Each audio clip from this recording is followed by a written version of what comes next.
Good morning, my dears. My name is Betty, and I've lived 73 seasons under the ever-changing sky of Oregon. Today, as I sit on my porch with a cup of warm coffee, and the smell of blueberry muffins lingering in the air, I want to tell you a story, my story. It's not easy to share, but I believe that stories heal when they are shared with open hearts. Back then, I was just a 16-year-old girl from Portland. The year was 1968. The city was smaller, quieter. Church festivals, riverbank picnics, and square dances were our entertainment. And it was at one of those Sunday dances, with my best dress on and ribbons in my hair, that I met him, Frank. Oh, my children, you should have seen him. He was tall from working the mills, skin tanned golden by the Oregon sun. He had a smile that could disarm the most cautious of hearts. And when he asked me to dance that night, I swear I felt time pause. A pretty girl like you shouldn't be standing alone, he said. And foolish me, I thought he saw something special in me. Turns out he said that line to every girl. But I didn't know then. I was 16. I was in love. And I was convinced I had found my forever. In those days, dating wasn't what it is today. We needed permission. Courting happened in the living room, with the door wide open and at least one sibling pretending not to listen. My father, a fisherman and a widower raising 6 girls, was not fond of Frank. That boy's eyes shine too bright, he said once. They hide shadows. I didn't understand what he meant.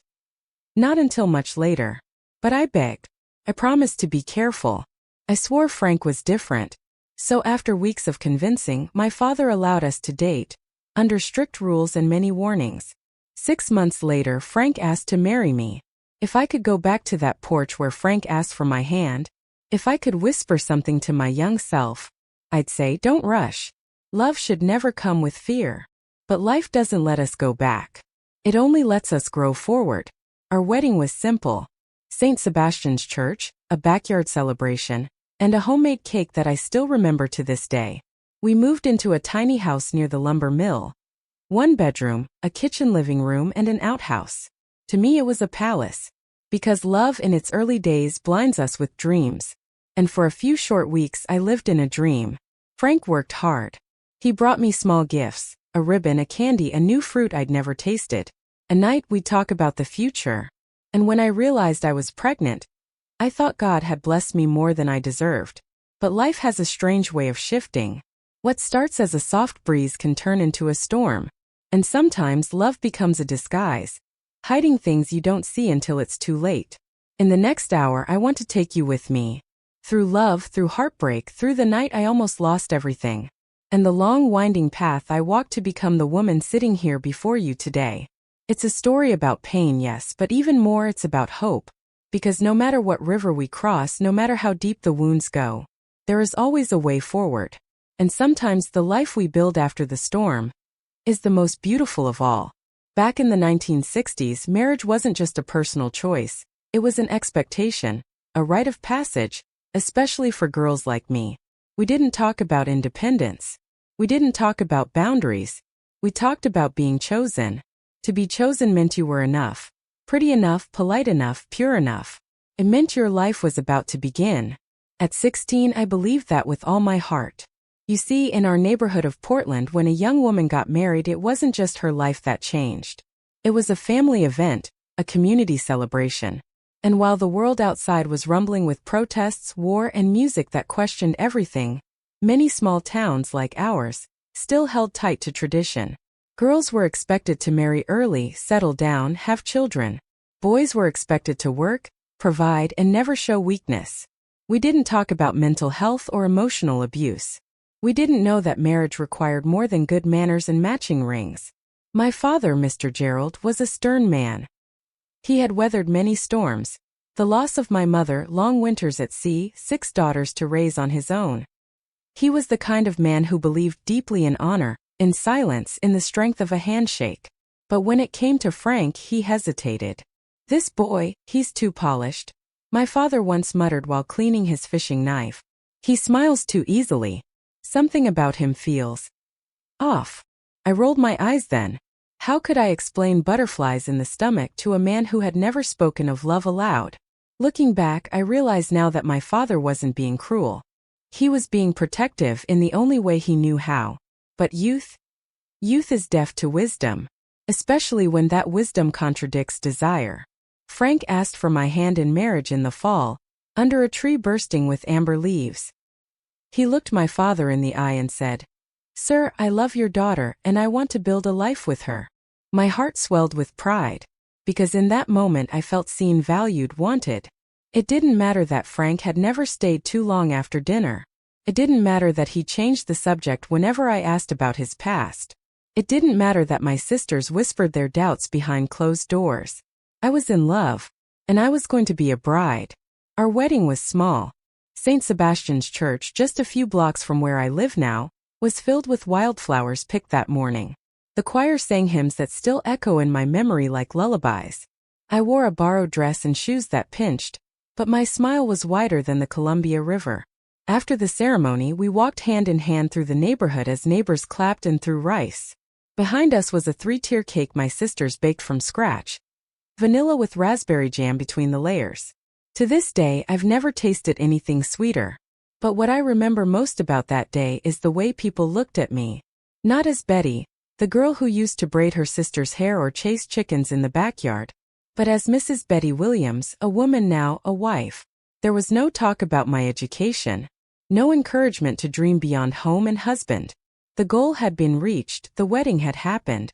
Now it was time to settle down. That was the way things were in 1960s America, at least in our part of it. Women were taught to nurture, not question. To support, not to lead. To endure, not to confront. And so, I stepped into that little rented house near the lumber mill. With its squeaky floorboards, outdoor toilet and single gas stove. Believing I was stepping into forever. It's strange, isn't it? How much hope a young heart can hold in such a small space. How easily we mistake romance for stability. How deeply we can believe in someone simply because we want them to be good. Today, young women have more tools. They have education, access to therapy, books, communities, apps to check red flags. But I worry sometimes that the longing to be loved hasn't changed much. Because whether it's 1968 or 2024, when someone finally looks at you like you're the center of the universe, it's easy to forget to ask, is this love safe? Is this person who they really say they are? Is my heart truly being held with care? For the first few weeks, married life with Frank was sweet. He brought home fruit from the market. He kissed my forehead every morning. He told me he loved me even when I burned the toast. And when I found out I was pregnant, he danced around the kitchen like a boy on Christmas morning. He called it a miracle. So did I. But here's the thing about innocence. It doesn't disappear all at once. It dissolves slowly, quietly, until one day you wake up and realize you're not safe anymore. Before I tell you how it all fell apart, I want to ask, did you ever believe in something or someone so much that you ignored the signs? Have you ever traded your voice for the promise of being loved? Do you have? I hope you'll stay with me, because what came next changed my life forever. They say the first days of marriage are the sweetest, and for a while that was true. Our tiny home near the lumber mill, with its creaky porch and mismatched dishes, felt like a fairy tale cottage to me. I'd wake early, make breakfast, and wait for Frank to return in the evening, always hoping for his smile at the door. He usually brought something: a ripe plum, a peppermint candy, a new ribbon for my hair. Small things, but to me they were love. A night we would talk, dream of our child. He said he'd build a crib with his own hands. He picked out names, always boy names. Frank Jr. mostly.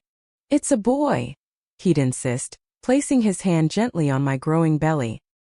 "He'll be strong like his father." And I believed him. But looking back now, I can see what I couldn't see then. The cracks. Tiny at first, barely visible, like hairline fractures in porcelain. The little things you excuse because love makes you generous. Because hope blinds you just enough to turn away. I used to think red flags came waving, bold, loud, undeniable. But they don't. Sometimes they whisper. Sometimes they come dressed as flowers and promises. And by the time you realize they were warnings, you're already too deep. It started subtly. One evening, Frank came home later than usual. "I had to stay late," he said. The paperwork piled up. He smelled different. A strange cologne I didn't recognize. His shirt was buttoned wrong. There was a smudge on his collar, faint but not ink. When I looked at it too long, he laughed. "You're imagining things, sweetheart. Pregnancy is making you paranoid." And maybe it was. Because who would question a man working hard for his growing family? The next week he forgot to bring home the fruit I asked for. "Must have slipped my mind," he said, barely looking at me. The week after, he skipped our Sunday walk by the river, said he had errands, said he was tired, said nothing at all. But it wasn't just what Frank did, it was what he stopped doing. He stopped asking me how I felt. Stopped touching my belly when the baby kicked. Stopped laughing with me when I sang old lullabies my mother used to sing. And slowly I began to feel like I was living beside him, not with him. Like we were sharing space but not a life. Still I held on. Because isn't that what good wives do? You see, in those days women didn't talk about emotional distance. We didn't have the language for it. If your husband wasn't drunk or hitting you, you were considered lucky. And if you said you were lonely, well, people told you to count your blessings. So I counted. I counted the roof over our heads, the warm meals on the table, the tiny fluttering kicks inside me. Gentle reminders that not everything was fading. It was my sister Sarah who first spoke out loud what I was too afraid to admit. She came by one afternoon with a basket of fresh vegetables, and that knowing look older sisters have. "He's changing," she said softly after Frank had left. "His eyes don't look at you the same." I laughed it off. Told her it was just stress from work. Told her to mind her own marriage. But her words stayed with me, like a song you try not to hum but keep hearing anyway. Soon I found myself watching the clock more than usual. Noticing how often Frank didn't come home on time. Listening for footsteps, hoping they were his. And when they were, hoping they weren't heavy, angry, distant. He brought home less money. Said the mill was behind on pay.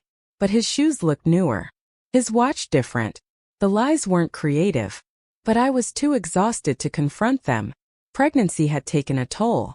Swollen feet. Constant fatigue. Headaches that made the room spin.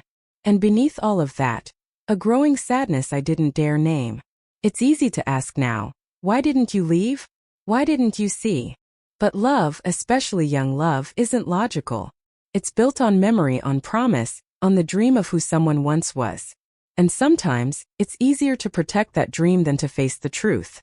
Besides, where could I go? I had no job. No savings. A baby on the way. And a world that would surely call me the one who failed. So I stayed. And prayed. I told myself he would come back to me. That once the baby arrived, he'd remember the man he promised to be. That love would return, like a season delayed but not lost. But deep down in the quiet moments I knew. Love doesn't leave bruises on your heart. Love doesn't forget your name. Love doesn't hide behind closed doors and lipstick lies. What was growing inside me was a child. What was growing outside me, in our home, in my marriage, was something darker. And one night, when the contractions started, I would learn just how dangerous that darkness had become. In the next part of my story, I'll take you to that night. To the screams no one heard. To the betrayal no woman should ever face. But also, to the moment I realized, sometimes the only way out of a nightmare is to walk straight through it. There's something sacred about carrying life. Changes you, not just your body but your soul. Every heartbeat inside you whispers of the future. You dream in colors you've never seen. You speak to someone who hasn't yet arrived and still, somehow they already know you. When I reached 6 months into my pregnancy, my belly had grown beautifully round. Strangers would smile at me on the street. My father would bring crocheted blankets. My sisters, small baby clothes they stitched with their own hands. And me? I spent my mornings humming lullabies, my afternoons writing down name ideas, and my nights imagining a nursery that didn't yet exist. But inside my home, something else was growing. A silence. A tension. A distance so wide I feared it could swallow me whole. Frank no longer came home before dark. Sometimes not at all. When he did return, his excuses were flimsy, his eyes tired, and his shirt unbuttoned in the wrong places. "You smell different," I whispered one night as he crawled into bed. "Must be the new soap at work," he mumbled, already turned away from me. I told myself, "Don't ruin things, Betty. You're hormonal. Tired. Men work hard. They drift. They come back."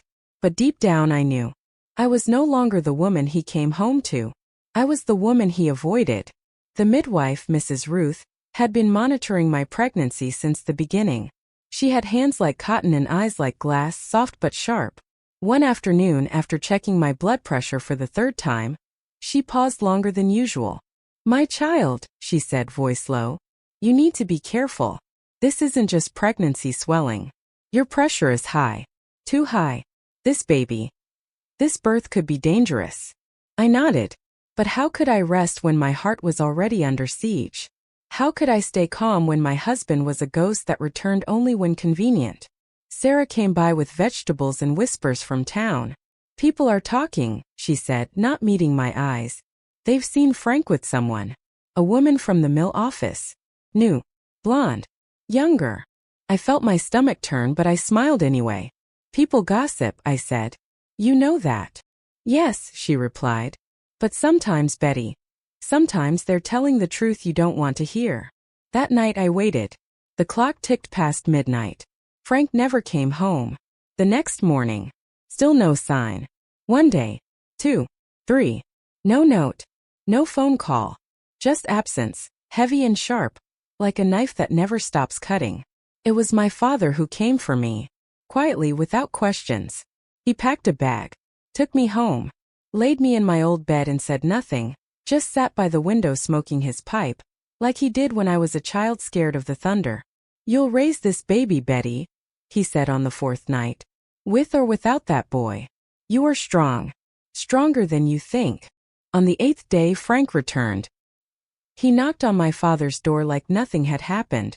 His shirt wrinkled, his eyes sunken, his hair messy. "Can I talk to her?" he asked. My father stared at him for a long time before nodding once tightly.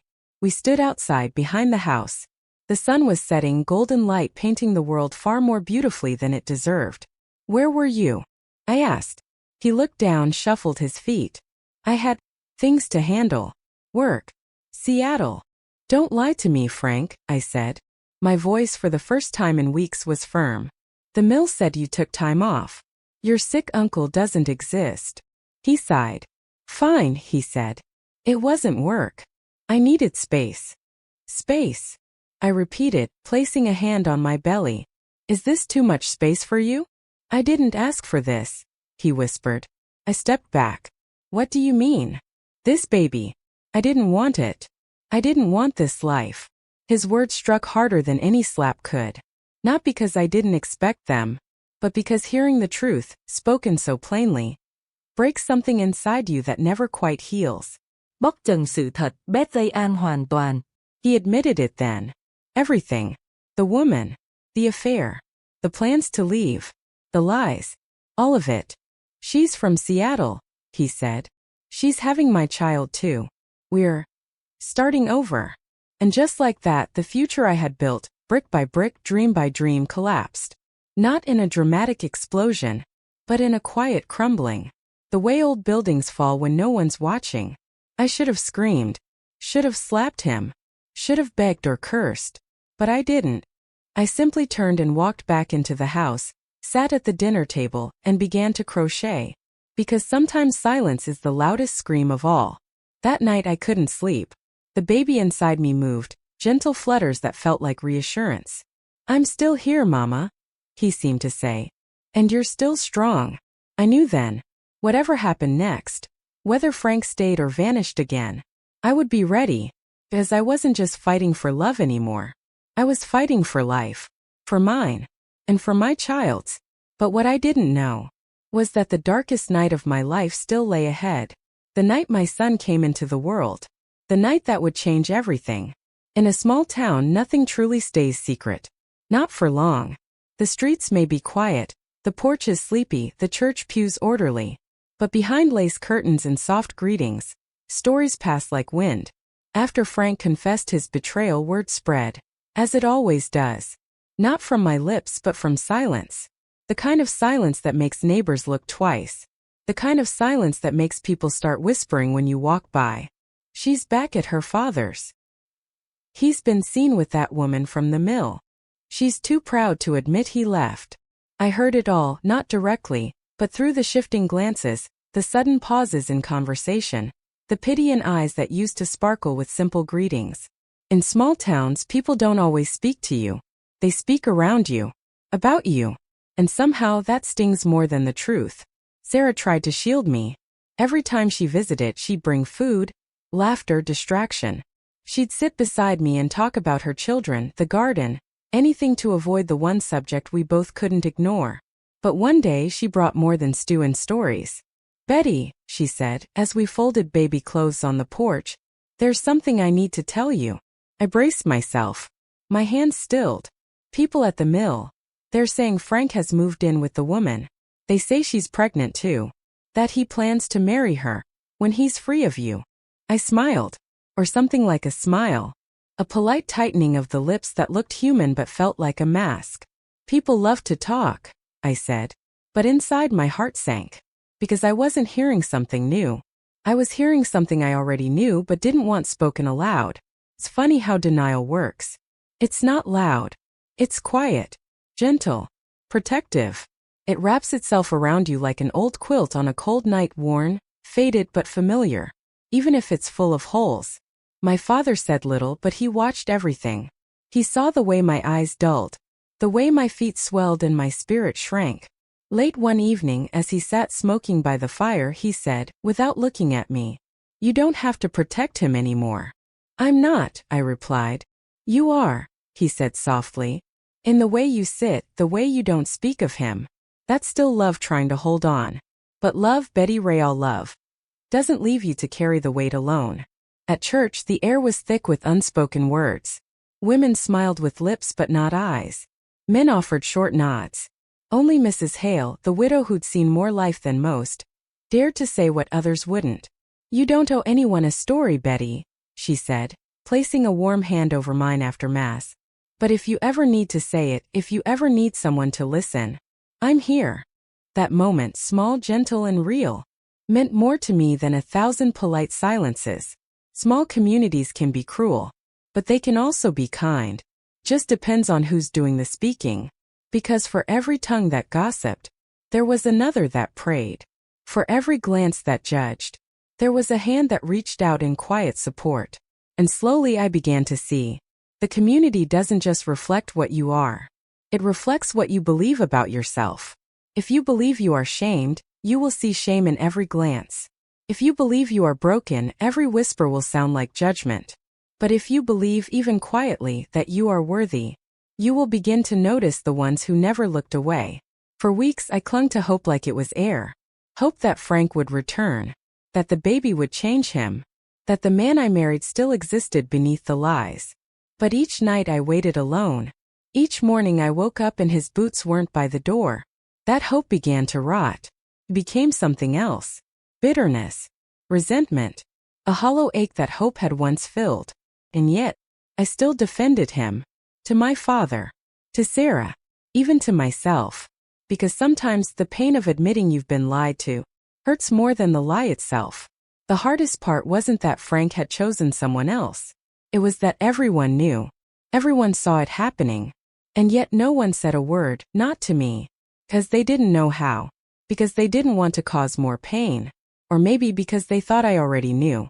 There's a loneliness in being the last to learn the truth. Not just from your husband, but from your world.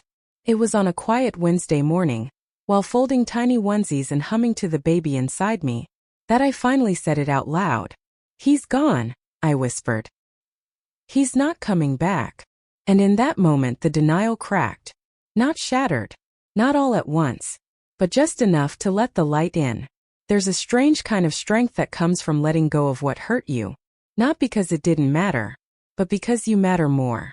And I needed that strength. Because just days later, the contractions began. The baby was coming. And with him, came the night that would test everything I thought I had left. It was a hot October afternoon when the first contraction hit. Not sharp, not yet. Just a dull tightening, like the grip of an invisible hand gently squeezing my middle. I was alone in the house. Frank had left that morning without a word. And by then I had stopped asking where he went or why. I'd learned that silence was his answer to everything. And mine for too long had been silence in return. I sent the neighbor boy to fetch my sister Sarah. By the time she arrived, The sun was dipping behind the maples, painting the porch in orange and rust. "The baby's coming," I told her. She smiled, nervous but excited. "It's still early, but yes. We'll get through this together." For a moment I felt safe again. My sister was here. Mrs. Ruth, the midwife, would be there soon. I imagined bringing my baby into a room filled with love. Not fear. But safety, like love, isn't always what it seems. Night came. The contractions grew stronger. Mrs. Ruth arrived, took my pulse, laid her tools on a towel. "First baby always takes longer," she whispered, stroking my hand. "But he's coming. All is well." Sarah left briefly to check on her children. Mrs. Ruth dozed off in the living room, and I was alone just for a little while. Or so I thought. The front door opened with a slow, dragging creak. First I thought it was Sarah returning, but the steps were too heavy, too uneven, and the stench, whiskey, sweat, something sour, hit me before I saw his face. Frank. Drunk. Eyes bloodshot. Hands shaking. "You still haven't had that kid?" he asked, voice slurred. "Go to sleep, Frank," I said, forcing calm into my voice. "You're drunk. It's not time yet." But he didn't move to lie down. He moved toward me. "You know what I've been thinking?" He sat heavily on the edge of the bed. "If this baby's never born, I don't owe child support. I can leave. Clean." I froze. My breath caught. There was something different in his voice that night. Not just anger. Not just resentment. Something colder. "I'm serious," he whispered, leaning in. "If he's not born, no one can blame me. Happens all the time, doesn't it? Complications." He pressed down on my belly. Hard. I gasped. Pain shot through my spine like lightning. I tried to scream, but he covered my mouth. In that moment, I stopped being a pregnant woman. I stopped being a wife. I became something else entirely. A mother in survival mode. I bit him. Hard. He yelped, pulled back. And I screamed louder than I ever had in my life. Mrs. Ruth stirred in the next room. But Frank was quicker. He slapped me. Once. Then again. A metallic taste filled my mouth. My vision blurred. And then. A blow. To the side of my head. Sharp, brutal, final. Darkness. I woke up hours later in a hospital bed. White walls. Machines humming. A nurse beside me. "You're safe," she said. "You're in Portland General. Don't speak yet. You lost a lot of blood." I tried to speak anyway. One word. "My baby." Her eyes dropped. A pause. "I'll call the doctor." That pause told me everything. The doctor came. He looked young. Too young to carry the weight he now held. "You had a severe placental abruption," he said gently. "There was trauma. A lot of blood. We tried. But we couldn't save the child. I'm so sorry." He was a boy. The world collapsed quietly. Not with screams. Not with drama. Just silence. Inside me. An ache so deep it didn't even have a name. I didn't cry at first. I just stared out the window. Watched the clouds move. Tried to remember what breathing felt like before everything broke. It was Sarah who filled in the rest. She returned that night, found Mrs. Ruth panicked, covered in blood, trying to stop the hemorrhage. Frank was gone. Vanished. A neighbor with a wagon helped rush me to the hospital. Police were called. Statements were made. But Frank? He disappeared into the night. Back then, people didn't call it domestic violence. They called it a bad marriage. They said he had troubles.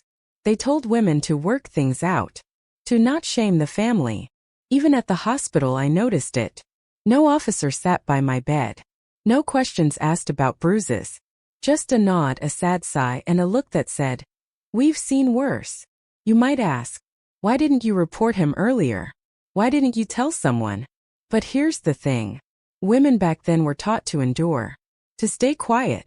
To protect reputations even if it cost them everything. We didn't have hotlines. We didn't have shelters. We had shame. And silence. To every woman listening to this, if you are in danger, tell someone. You don't have to wait until it's too late. Your life, your body, your soul, they matter. Love is never meant to hurt. And silence is not a sign of strength. If only I had known that then. My son might still be here. I might have never let that monster back into my home. But even after all that, I survived. Not because I was brave, but because others, my sister, my neighbor, a tired midwife with trembling hands, stepped in when I couldn't, and because something inside me refused to die even when everything else did. In the next part of my story, I'll tell you how I rebuilt, how I found faith again even when I hated God, and how, slowly, piece by piece, I began to come back to life. Grief doesn't knock on your door. It walks in uninvited, and stays. When I lost my son, I didn't scream. I didn't tear at the sheets or cry out to heaven. I went quiet, so quiet it frightened even me. The nurses said it was shock. The doctor called it trauma response. But I knew it was something deeper. It was as if a part of me had been buried with that tiny body. The part that used to believe in good endings, in happy homes, in the simple power of love. There's a grief that howls. And then there's the grief that whispers. The kind that follows you from room to room, folding itself into the corners of your life, until you can't tell where it ends and where you begin. They let me hold him. Just once. He was wrapped in a soft white cloth. Still. Silent. Perfect in every way. Tiny fingers curled like flower petals. Eyes never opened. Skin already cooling. I whispered his name, the one Frank never cared to help me choose. I won't say it here. Some things are too sacred. And then they took him away. Just like that. Gone. In the days that followed, I barely spoke. I couldn't eat. Couldn't sleep. I stared at the ceiling for hours, listening to the machines beep in other rooms. I wondered how many other women were losing babies that night. How many hearts were breaking quietly behind sterilized curtains. And worst of all, I blamed myself. Maybe I should have fought harder. Maybe I should have run when I had the chance. Maybe I did something wrong during the pregnancy. Maybe I didn't protect him enough. Grief lies. Tells you it's your fault, even when you did everything you could. My father took me home after I was discharged. He didn't say much. Just held the door open and set up the old bedroom the way I liked it as a child. The pink quilt. The wind chime outside the window. My sisters came in shifts. They cooked, cleaned, sat with me. But nothing could touch the silence inside me. Not even kindness. Because when you lose a child, you don't just lose a future. You lose a part of your own identity. Who was I now? Not a wife. Not a mother. Just a girl with empty arms and a belly that no longer held life. The nightmares came quickly. Every night I dreamed I was holding him. Then suddenly he would slip through my fingers like water. I would scream but no sound would come. And in the shadows, I would see Frank's face, twisted with something between guilt and rage. Sometimes I'd wake up sobbing. Other times completely still, frozen in grief. My father would sit at my bedside during those nights. Old. Quiet. He'd hold my hand and whisper, "It will pass, my girl. One day this pain will be less." I didn't believe him, but I held his hand anyway. There were no support groups back then. No hotlines for grieving mothers. No books or podcasts or forums where women could cry together, even from afar. Grief was something you carried alone, silently, like a heavy coat that no one else could see. People would say things like, "You're young. You'll have another." Or worse, "It was God's plan." I know they meant well, but every word was like a slap, because I didn't want another child. I wanted my child. I didn't want God's plan. I wanted my baby's laugh, his little socks, his first cry. And yet, even in that bleak winter of the soul, life crept in, not through grand gestures, but in small, almost invisible ways. The smell of rain on the porch, the feel of a warm mug in my hands, the laughter of a niece who didn't know how to tiptoe around sorrow. And one Sunday morning, church bells. I hadn't stepped foot in St. Sebastian's since the funeral. I wasn't angry at God exactly, just distant. But that morning something called me. Not loud, not demanding, just a whisper in the chest that said, "Go." I sat in the back row, eyes down, hands clenched. And when the priest began to speak of pain, not the physical kind but the soul-deep ache of losing what cannot be replaced, I felt my shoulders tremble. He didn't offer solutions. He didn't pretend to understand. He just said, "You're not alone. And pain, though it marks us, does not define us forever." Something shifted that day. Not dramatically, not even noticeably to others, but inside me. A window cracked open, letting in light. If you are grieving deeply silently, I want you to hear this. You are not broken beyond repair. You are not weak for weeping. You are not less because of what was taken from you. Grief is not a wound that disappears. It is a scar that stays. But in time, that scar becomes part of your strength. You don't move on. You move with it. You carry your child in memory and breath in the way you choose to live. That winter I began to walk by the river again. First just a few steps. Then more. I didn't smile. But I looked up. I noticed the ducks. The way the light danced on the water. The sound of children playing somewhere distant. And I thought maybe I could keep going. Maybe grief wasn't the end of my story. Maybe it was just the middle. When tragedy strikes, people often turn to God. But for me, when I lost my son, I turned away. I didn't rage at the heavens. I didn't curse his name. I just went quiet. My prayers, once whispered every night before bed, dried up like rain in the summer heat. I didn't stop believing God existed. I just stopped believing He cared. Because how could He? How could a loving God let a child die before ever taking a breath? How could He let a man like Frank walk away without consequence? How could He watch me, a girl who tried to do everything right, fall so completely apart? For a long time I lived in that quiet resentment. Not loud, not theatrical, just absence. An absence of faith, of hope, of any reason to trust again. But faith, I've learned, doesn't always come back with a miracle. Sometimes it comes with a whisper, a stranger, a moment so small you almost miss it. That moment came to me one cold Sunday morning, 3 months after the hospital. I hadn't left the house in days. The air was crisp, the sky pale. And for reasons I still can't explain, I rose early, got dressed, and walked to St. Sebastian's. It wasn't a decision, more like emotion, like muscle memory, like something deep inside me remembered who I used to be, even when I had forgotten. The church was mostly empty. A few elderly ladies, a sacristan lighting candles, someone placing flowers at the altar. I sat in the last pew, the one my mother always chose before she passed. I didn't pray. I didn't expect anything. But when the priest, a new one, younger with an accent from the Midwest, began to speak, I listened. "Today," he said, "I want to talk about the kind of pain that doesn't go away after a few nights of sleep. The kind of pain that settles in your chest and makes a home there." I felt my throat tighten. The pain of loss, of betrayal, of shattered expectations, and how we ask God, "Where were you? Why didn't you stop it?" Tears filled my eyes, because those were my questions. My silent, unanswered questions. "The truth," he continued, "is that sometimes there is no answer.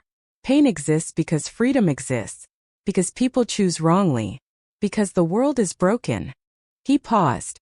"But pain doesn't have to be the end of our story. God doesn't promise to erase the pain. He promises to walk through it with us." I didn't rush to the altar.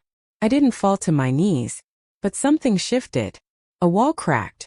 A little light came through. Not warmth. Not yet. But the beginning of it. After Mass, I stayed in the pew while everyone else left. I didn't want to be seen. Didn't want the pity in people's eyes. But the priest noticed me. He walked over. Sat at a gentle distance. "May I sit?" he asked. I nodded. "I'm Father Michael," he said. "I haven't seen you before." I'm Betty, he replied softly. "I used to come before." He didn't ask why I stopped. He just looked at me with kindness, not curiosity. "You seem like someone carrying something heavy," he said. "I don't need to know what it is. But if you ever want to talk, I'm here." That was the beginning. Not of faith as I knew it, but of something quieter, truer. I didn't suddenly believe that everything happened for a reason. I didn't light candles and feel healed. But I did start to return. Every Sunday, the last pew, the same silence. And slowly, after Mass, Father Michael and I would speak, sometimes about God, more often not. He never quoted scripture unless I asked. Never tried to fix me. Just listened. Listened to the story I hadn't told anyone from beginning to end.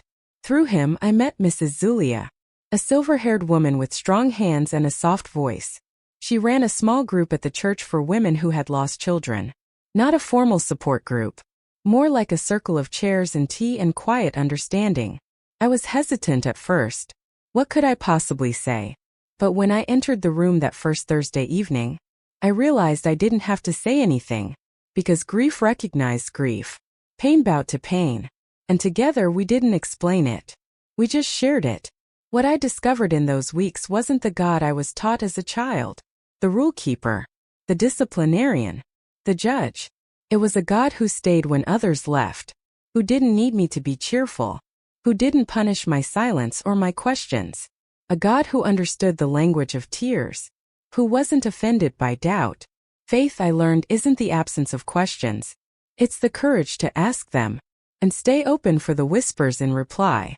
Little by little, I came back to life. I baked again, walked to the river, helped at the church food pantry. One day, Father Michael said, "You have a gift for organizing chaos, Betty." I laughed for the first time in months. It's probably because my life was chaos for so long. He smiled. Then maybe now it's time to bring some order, not just for others, but for yourself. That journey back to faith wasn't a return to who I used to be. It was the beginning of someone new. Not better, not worse, just real. A woman who knew what it was to lose everything and still find her way back to something. Call it God, call it grace, call it simply breath. But whatever it is, it found me in the quiet and stayed. There's something about children's laughter that finds the cracks in your soul and pours light into them. After the darkness I'd walked through, the grief, the betrayal, the silence, I didn't think I would ever laugh again. But then came Rosie. She was 6. Bright eyes, mismatched socks, and 1,000 questions about everything and nothing. Her mother worked long hours, cleaning houses across Portland. Most afternoons, Rosie would come sit outside the school office, legs swinging, waiting to be picked up. And somehow she always found her way to my desk. "Why do you always look sad?" she asked one day, munching on a cracker. I smiled, startled by the bluntness only children are brave enough to use. "Because I lost someone I loved," I replied softly. She nodded as if understanding. "My mom cries sometimes too, when she thinks I'm not watching." I'd been working part-time at the neighborhood school, mostly administrative tasks. Filing, answering phones, keeping busy. It wasn't a career. It was a lifeline. Something to get me out of bed, into fresh air, and surrounded by the gentle chaos of schoolchildren. But it was Rosie who reminded me I still had something to give. One afternoon, I helped her with a spelling worksheet, then a math problem. Then another child joined us. Then another. Soon I found myself staying after hours, surrounded by little voices, sticky fingers, backpacks that seemed far too heavy for their tiny backs. We sat in a corner of the library with crayons and storybooks and snacks from my pantry. I wasn't teaching, not officially, but something was happening. To them. And to me. Helping children, listening to them, encouraging them, did something I hadn't expected. Gave my pain a place to go. A shape. A reason. No longer was my grief just a quiet, private ache. It was fuel. For purpose. For compassion. For patience. I had once carried a life. Now I was helping shape others. The principal noticed. One spring afternoon he called me into his office. A small room that smelled of paper and black coffee. "I've seen what you're doing with the children," he said. "They trust you. They stay because of you." I was about to explain that it was nothing formal, just a few minutes here and there, when he raised his hand gently. "I want to offer you a job. A real one. Classroom assistant. Starting next term." I froze. "I'm not trained," I said. "I never finished school past 12th grade." He smiled. "Then let this be the start." I went home that night and stared at the offer letter on the kitchen table. Then I called Father Michael. "I think I want to teach," I said. "You already are," he replied. "But yes, go make it official." With his help, I enrolled in night classes, studied in between work shifts, saved every penny for books and bus fare. At 35, I was the oldest in my cohort, the quietest, but maybe the most determined, because this wasn't just a new chapter. It was a resurrection. In every child I met, I saw traces of the son I never held. Their joy, their fear, their need to be seen, really seen. I taught them letters and numbers. But more than that, I taught them they mattered. That their stories, however messy or incomplete, had value. And in teaching them, I was slowly rewriting my own. Parents began to notice. Some dropped off fresh eggs from the market. Others invited me to family dinners. And children came running down the hallway just to hug me. "Miss Betty," they'd shout. "Did you bring more word puzzles today?" My classroom didn't have the newest supplies. But it had warmth. It had trust. It had healing flowing both ways. There's a difference between a job and a calling. A job pays the bills. A calling pays something deeper. It settles a part of your soul that once felt bankrupt. Teaching was never part of the plan. But neither was losing my child. Or being left behind. And yet here I was. Alive. Learning. Giving. And somehow becoming whole again. Years later, after I became a certified teacher, the school held a small celebration. Cake. Balloon animals. The children made cards with stick figures that looked nothing like me, but I kept them all. One card simply said, "Thank you for seeing me." I sat on the porch that evening, the wind gentle against my face, and thought about how far I'd come. I had lost a child, lost a marriage, lost faith, purpose, the future I imagined, but somehow through grief, I had found another kind of motherhood. One with no cradle, but plenty of arms to hold. What we lose never truly leaves us, but it can teach us how to give, how to soften, how to begin again. In the next part of my story, I'll tell you how life surprised me once more, with a man who didn't want to fix me, only to walk beside me. For many years I lived without answers, and I learned painfully how to live with questions. Where had Frank gone? Did he ever feel remorse? Did he tell anyone what he did that night? These questions didn't scream at me every day anymore. But they lingered quietly like ghosts in the back of the mind. Some mornings I'd look out over the river, coffee in hand, and wonder if he was still out there, breathing the same air, living a life uninterrupted. It wasn't that I wanted revenge. Not anymore.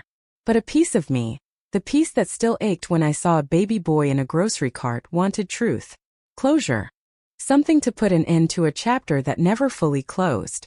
Then, one afternoon nearly 3 decades later, he came.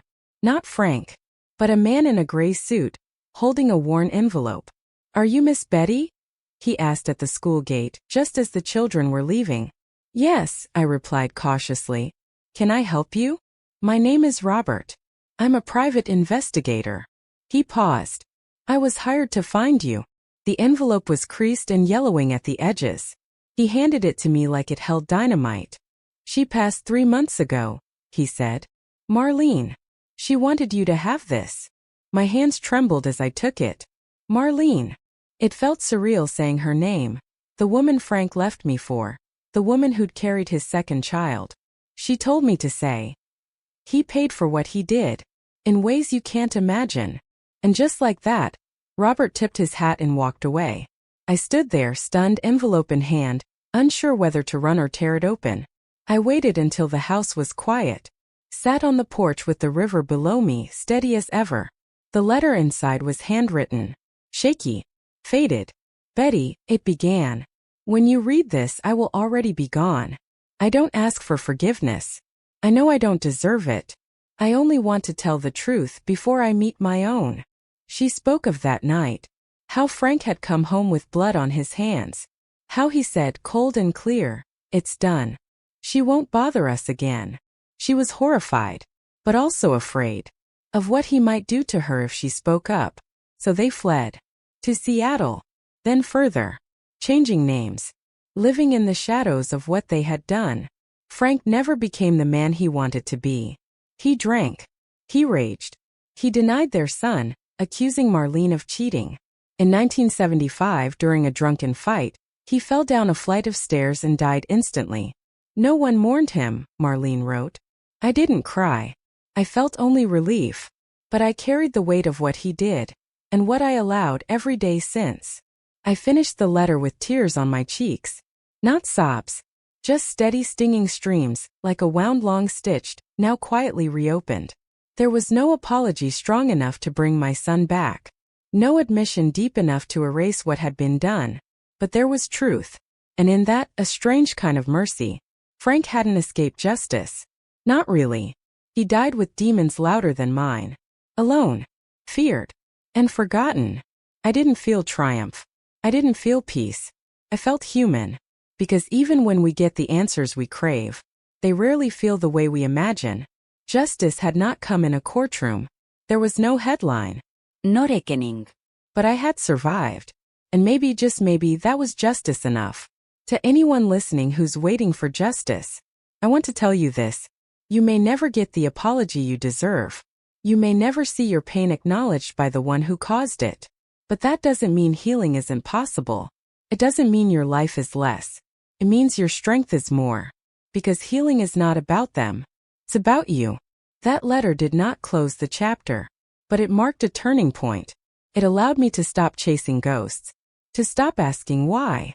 To begin asking what now. And just as I did, life surprised me again. This time with a man who would teach me that Betrayal love doesn't fix your past. It simply chooses to stand beside you in your present. By the time I met John Taylor, I wasn't looking for love. I wasn't even looking for companionship. I had my work, my church, my quiet routines, and that was enough. At least that's what I told myself. Love, I thought, was something that belonged to the young. To those who hadn't been broken. Who hadn't buried children. Who hadn't watched promises dissolve like mist. I wasn't bitter. Just resolved. But John had a way of showing up. Not with flowers, not with grand gestures. But with steady hands, kind eyes, and quiet presence. He volunteered at the youth center where I worked, teaching woodworking to the older boys. He built things. Fixed what was broken. Listened more than he spoke. He didn't arrive like a whirlwind. He arrived like a chair placed gently beside you. Warm, sturdy, familiar. And suddenly you realize you've been standing alone too long. First, our connection was practical. We talked about the kids. About supplies. About weekend projects. But then we talked about books. And old songs. And why some kids needed more than just rules, they needed belief. Over time, our conversations lingered after the others had left. A shared cup of coffee. A slow walk back to the car. No flirting. Just presence. I liked that about John. He never pushed. He never asked questions I wasn't ready to answer. One evening, months after our first meeting, we sat on the porch after a community dinner. He looked out at the river and said, "You know, I remember Frank." The name fell into the air like a stone in still water. He continued, voice steady. "I worked at the lumber mill back then. Not closely with him. But I heard things. Saw how he treated women. How he bragged about what wasn't his." He paused, then looked at me. Not with pity, but with something gentler. I should have said something back then. Should have warned someone. But I didn't. And I've carried that. I took a breath. Could have been a moment to pull away. To recoil. To retreat back into the comfort of solitude. But I didn't. Because in that moment I saw that he too carried wounds. Not the same. But real. We started spending more time together. Not in secrecy, not in urgency. But in slow, intentional rhythms. Sunday walks. Bookstore visits. Evenings filled with simple dinners and long talks. It wasn't romantic in the way I once imagined love to be. It wasn't about butterflies or sweeping gestures. It was about choosing each other. Every day. Quietly. He never asked me to forget. Never tried to erase the scars. Instead he'd say, "I'm not trying to replace what you lost. I just want to be part of what you still have." We never married, not formally. There was no need. We had both lived enough to know that paper doesn't build a home. Presence does. Our home was modest. A little white house near the river, with a porch swing and garden beds. On Sundays it was filled with visitors. Former students now grown who brought their children. Church friends. Neighbors. Laughter echoed in the kitchen. Books piled on the coffee table. John's wood shavings scattered in the back shed. It wasn't the family I imagined as a girl. But it was a family. Built not from blood but from presence, choice, and care. Sometimes we sat in silence, each with a book. Sometimes we cooked side by side. Sometimes we watched the sunset without saying a word. And those moments healed me more than I ever expected. Because after all the noise, the cries, the begging, the loss, there is something holy about stillness. John never needed me to be cheerful, never needed me to pretend. He loved me as I was. Wrinkles, grief, laugh lines, silence, strength. And I loved him. Not because he completed me, but because he met me where I was and stayed.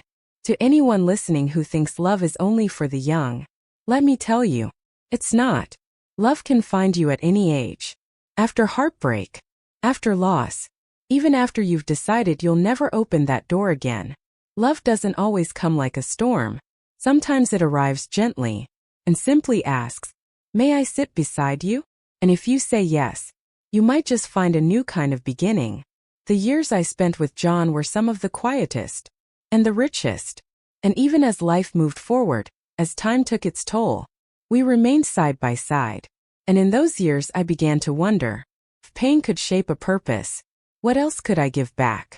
In the next part of my story, I'll tell you how love turned into legacy, and how a woman once shattered by grief became a safe place for hundreds of children to begin again.